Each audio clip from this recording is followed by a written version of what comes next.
भूतदयेच्या नावाखाली कबुतरांना दाणे टाकणारे लोक, कधी विचार केला आहे का या दाण्यांचा कोणाच्या तरी जीवाशी थेट संबंध आहे?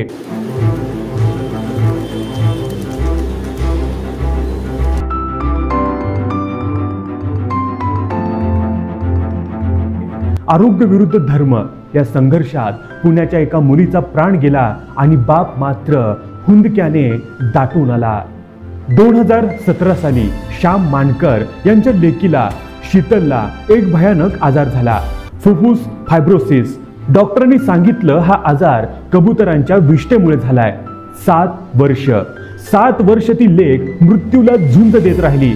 ऑक्सिजन सिलेंडर खांद्यावर घेतला, व्यायाम केला, आहार सांभाळला आणि तरीही जगण्याची आशा सोडली नाही। पण अखेर जानेवारी 2024 मध्ये फुफ्फुस निकामी झालं आणि शीतलचं प्राण पण जाऊन बसलं।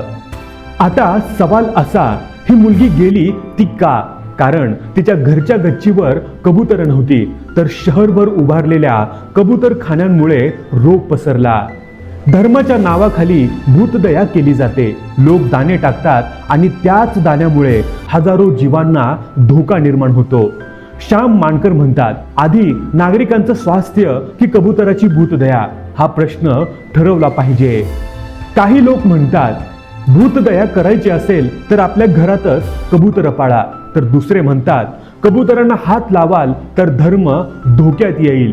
दोन्ही अतिरेकी विचार आहेत। कारण खरी गोष्ट अशी आहे की निसर्ग साखळीशी छेडछाड केली तर परिणाम माणसांच्या जीवावर उठतात।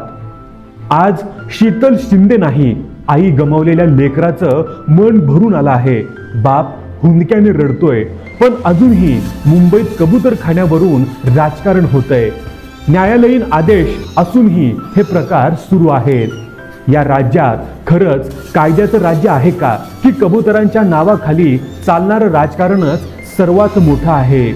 मित्रांनो, विचार करा, कारण उद्या हा प्रश्न तुमच्या घरापर्यंतही पोहोचू शकतो।